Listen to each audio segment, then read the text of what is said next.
დღეს მინდა გესაუბროთ ავტოიმუნურ დაავადებებზე და განვიხილოთ ეს საკითხი როგორც ფიზიკურ, ისე ენერგეტიკულ დონეზე, რათა სრული სურათი დავინახოთ. ავტოიმუნური დაავადება არის მდგომარეობა, როდესაც ჩვენი დამცავი იმუნური სისტემა უშვებს შეცდომას, ნაცვლად იმისა, რომ მან ორგანიზმი დაიცვას გარედან შემოსული ვირუსებისა თუ ბაქტერიებისაგან, ის ვეღარ ცნობს საკუთარ უჯრედებს, აღიქვავს მათ უცხოთ, შედეგად ზიანდება კონკრეტული ორგანოები და ქსოვილები. მედიცინა ამის ზუსტ მიზეზს ვერ ასახელებს, თუმცა გამოიყოფა რამდენიმე ძირითადი ფაქტორი.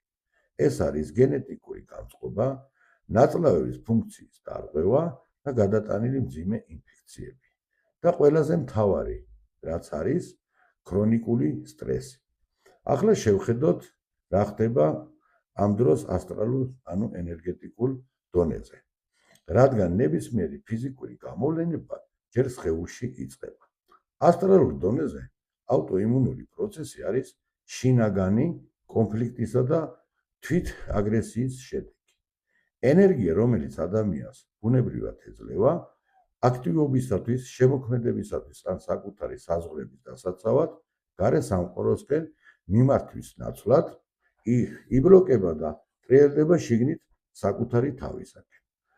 ამ დროს ძირითადი სამი ენერგეტიკული ცენტრი ზიანდება. მესამე ჩაკრა, რომელიც პასუხისმგებელია პიროვნულ საზღვრებზე, რა დროსაც მისი ენერგეტიკული თავდაცვის სისტემა ირევა.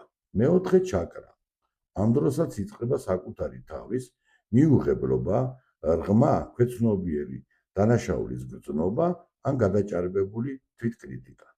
ასევე მეხუთე ჩაკრა, რაც განსაკუთრებით ფარისებრი ჯირკვლის პრობლემების დროს ჩანს და უკავშირდება გამოუხატავ ემოციებსა და ამოუთქმელ სიტყვებს. მთლიანობაში ყალიბდება ასტრალურ სხეულში თვითუარყოფის პროგრამა.